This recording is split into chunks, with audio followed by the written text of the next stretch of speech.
Hey, namaku Erin, dan seperti yang kalian bisa lihat, aku ini cewek kampus 18 tahun yang biasa saja bagimu. Tapi teman-temanku yang kenal baik denganku tahu kalau aku ini bukan cewek girly. Kalau disuruh memilih antara pergi belanja atau main bir pong, maka tak usah dipertanyakan lagi. Di sepanjang masa SMA, aku dikenal sebagai si Ratu Jahil. Suatu kali ada cewek yang mengejek sneakersku. Jadi, ku taruh laba-laba sungguhan ke dalam kotak bekalnya. Dia benar-benar ketakutan. Itu lucu sekali. Di lain kesempatan, guruku memberiku nilai C yang tak adil untuk esaiku. Jadi saat dia tak melihat, ku jungkir muk kopinya. Segera saat dia mengangkat muk itu, kopinya tumpah membasahi meja dan bajunya. Akhirnya aku dihukum seminggu karenanya, tapi itu sungguh sepadan. Jadi ya, meski aku sudah lulus SMA sekarang, tapi sifat jahilku tak berubah. Aku bahkan tak merasa perlu berubah atau jadi lebih dewasa, karena toh hidupku masih berjalan sempurna. Selalu ada pacar lamaku, si Zack dan sahabatku Jess yang ada di sampingku. Kami kuliah di kampus yang sama. Aku dan Jess bahkan keluar dari rumah untuk hidup mandiri. Percaya padaku, kehidupan kuliah itu layak untuk ditunggu 12 tahun lamanya. Aku ini cewek yang mudah bergaul, sementara Zack cukup tampan dan hebat dalam olahraga. Jadi, kami segera jadi pasangan populer di kampus. Kami bahkan diberikan mahkota raja dan ratu dansa untuk mahasiswa baru. Bisa kulihat orang-orang mengagumi kami kapanpun kami bersama. Seolah cinta kami ini tipe hubungan yang selalu mereka idam-idamkan. Hanya saja aku tahu kalau jauh di lubuk hati, perasaan Zack padaku berubah. Kami sepertinya berselisih sepanjang waktu.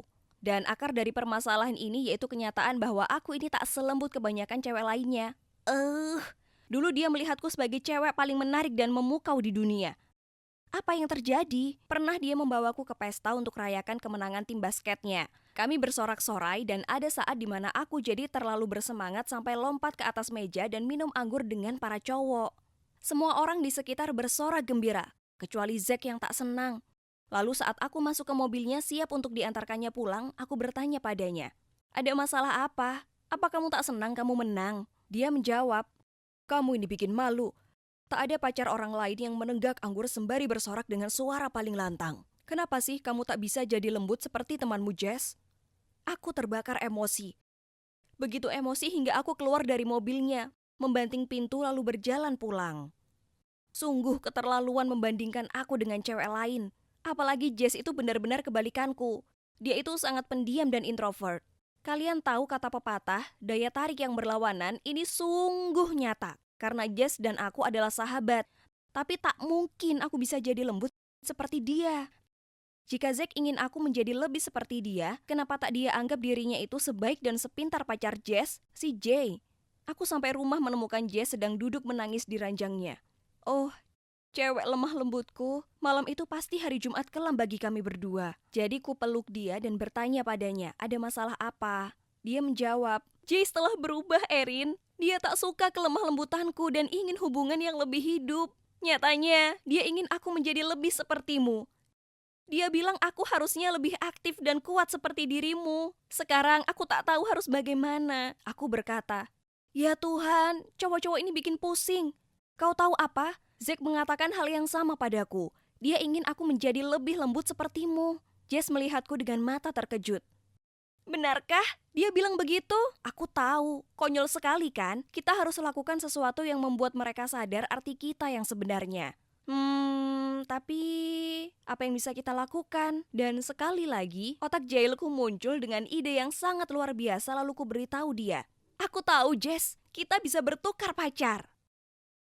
Tidak, Erin, aku tak suka Zack. Dan sejak kapan kamu tertarik pada Jay? Hei, jangan salah. Aku hanya mau Zackku. Jadi begini rencananya. Kita akan membuat jengkel pacar kita supaya mereka tak ingin pergi dengan kita selama beberapa hari. Kemudian kita ambil kesempatan ini dan menggoda pacar satu sama lain. Kemudian saat mereka mengira mulai dekat dengan kita akan jadi super menyebalkan. Lalu mereka akan sadar betapa luar biasanya pacar mereka yang sesungguhnya. Hah, keren sekali kan rencananya? Maksudku, apa sih resikonya? Jess awalnya ragu-ragu, tapi dia akhirnya setuju dengan prank ini seperti biasa. Tak lama lagi cowok kami akan segera kembali seperti diri mereka yang dulu. Kujalankan bagian dari rencanaku dengan meminta Zack datang untuk menonton episode baru acara favoritnya di Netflix. Kemudian selama acara berlangsung, aku makan popcorn dengan sangat keras. Lalu terus berkomentar dan tertawa saat dia berusaha untuk berkonsentrasi. Akhirnya dia menghardik dan berkata, "Kamu gila ya? Aku berusaha nonton." Aku menjawab, "Apa? Kamu tak betah lagi denganku atau bagaimana?" Kami bertengkar sebentar lalu dia berkata, "Kamu tahu tidak? Kamu menyebalkan. Kenapa kamu tak bisa bersikap manis, halus dan lembut untuk sebentar saja?" Kemudian dia bergegas keluar ruangan dan pergi. Aku segera mengirim pesan ke Jess. Misi selesai. Sedangkan Jess, dia pergi dengan J tapi kapanpun dia bertanya apa yang dia ingin lakukan atau makan dan lainnya, dia menjawab terserah untuk semuanya. Akhirnya itu membuatnya stres karena dia tak tahu harus berbuat apa untuk menyenangkannya. Sungguh klasik. Waktu Jess terus menggelengkan kepalanya saat J memberi beberapa opsi akan makan apa, J jadi sangat marah dan langsung mengantarnya pulang. Ya Tuhan, aku tak bisa berhenti tertawa. Jadi langkah pertamanya berhasil. Selanjutnya, kami perlu mendekati pacar satu sama lain. Beberapa hari kemudian, kutemukan suatu alasan untuk menemui J. Dia itu jenius soal komputer, jadi aku mengiriminya pesan lewat Facebook. Kamu tahu banyak soal komputer kan? Bisa tidak kamu bantu aku? Karena laptopku wifi-nya tak mau tersambung dan aku punya tenggat tugas. Kemudian dia membalas, tentu. Coba fotokan saja dan kirim ke sini. Jadi aku membalas, bisa tidak kubawa ke tempatmu? Kamu harus membantuku, aku tak tahu harus bagaimana. Ya tentu saja dia berkata ya. Jadi ku kenakan pakaian yang keren lalu pergi ke sana. Aku terus menyentuh lengannya dan memujinya. Kemudian saat dia mulai lebih terbuka padaku, aku mulai memberitahunya bagaimana aku merasa kesepian dan hampa karena Zack dan aku putus. Oh ya? Kenapa? Dia mengangkat alis. Aku menghela nafas. Dia kira aku ini terlalu berisik dan gaduh. Aku berusaha memalsukan tangis. Apa aku ini menyebalkan, J? Dia sangat terkejut. Tidak, kamu tak begitu. Kamu ini cewek yang aktif, supel, dan menarik. Jangan biarkan penilaiannya mengganggumu. Hah? Air mataku berhasil. Jadi aku berpura-pura saja menangis lebih keras. Dengan panik dia bilang dia tahu cara menghiburku. Lalu dia membawaku ke taman hiburan. Aku tertawa keras di tengah-tengah antrian roller coaster, membiarkan es krim mengotori wajahku dan sengaja tak mengusapnya bersih. Lalu aku menyuruhnya memenangkan untukku boneka Teddy pada permainan lempar kantung kacang. Tapi setiap kali dia lempar kantongnya, aku berteriak dan memegangi lengannya. Aku tahu, cowok-cowok benci merasa terjebak dan dicereweti sepanjang hari, sangat benci. Segera dia akan sadari betapa luar biasanya Jess. Ngomong-ngomong soal Jess, dia datang mencari Zack di tempat gym tapi pura-pura tak sengaja ketemu. Dia minta tolong Zack tunjukkan padanya cara kerja treadmill, lalu gunakan cara yang sama sepertiku agar Zack mengajaknya keluar. Mereka pergi ke bioskop untuk menghiburnya. Jess menolak nonton film laga yang sudah lama Zack ingin tonton karena itu terlalu berisik, menolak semua film yang dia tawarkan, lalu akhirnya nonton film cewek. Tapi tepat saat puncak film, dia mengeluhkan kalau suasananya terlalu gelap dan ramai di sana, dan ini membuat Zack keluar lebih awal. Sungguh konyol. Dia pasti sangat kesal. Kemudian aku menyerang kelemahan Zack, pertandingan basketnya. Jess meyakinkannya agar mengajaknya turut serta ke pertandingannya. Tapi dia hanya duduk di sana melihat-lihat HP, bukannya melihat pertandingan. Dia tak menyorakinya saat dia memenangkan poin, dan segera setelah pertandingan usai, dia meminta Zack untuk mengantarnya pulang, membuatnya melewatkan pertemuan pasca pertandingan. Kerja yang bagus, Jess.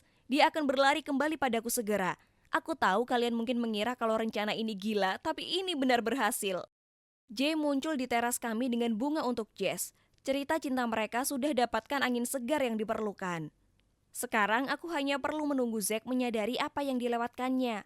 Cuma yang mengagetkan, Zack tak mengirimiku pesan. Dia masih mengirim pesan ke Jess. Jess akhirnya mengirim fotonya bersama Jay dan mengatakan padanya kalau dia sudah bahagia dengan pacarnya dan tak punya waktu untuk pengganggu sepertinya. Kemudian keesokan harinya Jess datang ke rumah dengan kebingungan. Dia bilang Zack menunggunya di luar kelasnya, lalu mengatakan padanya kalau dia ingin satu kesempatan untuk mengajaknya kencan. Apa? Dia ini secara teknis masih jadi pacarku. Bisa-bisanya dia lakukan ini padaku. Parahnya lagi, dia abaikan semua pesan-pesanku. Jadi aku muncul di rumahnya dan tak akan beranjak hingga dia membuka pintunya. Dia kelihatan seperti pengecut saat mengatakan, "Erin, hubungan kita sudah buntu. Kamu ini bertingkah konyol dan aku tahu kamu jalan dengan cowok lain di belakangku." Sementara ada cewek luar biasa yang datang melihatku main basket, bukannya kamu. Dia cewek yang tepat untukku, bukan kamu. Di saat ini harus kukatakan kebenarannya. Zack, kau tak tahu apa yang kamu bicarakan sekarang. Dengar, ini semua adalah settingan supaya kamu bisa sadari apa yang kamu lewatkan. Itu berhasil untuk Jess, hubungannya kini lebih kuat dari sebelumnya. Dan yang mengejutkanku, dia menjawab, aku tahu, aku tak sengaja mendengarmu membahasnya dengan Jess di perpustakaan. Awalnya, aku menganggapmu sangat menggemaskan karena usahamu untuk selamatkan hubungan kita. Dan aku hanya ingin menyenangkanmu, jadi aku pura-pura tidak tahu. Tapi kemudian aku sadar sesuatu. Aku tak lagi mencintaimu. Sebaliknya, aku cinta Jess. Dan kalau dipikir-pikir, kurasa sudah sejak lama. Dia itu seperti kucing kecil arogan yang ingin kumanjakan dan kuperhatikan. Kau tahu, aku selalu suka kucing. Apa? Dia bahkan tidak arogan. Dia hanya bersikap demikian sebagai bagian dari rencana. Teriakku. Aku tak peduli. Yang ku tahu aku mencintainya, bukan kamu. Ah, aku tak percaya ini. Apa yang sudah kulakukan? Karena kejailanku yang bodoh ini, aku jadi kehilangan pacarku untuk sahabatku. Aku harus apa sekarang?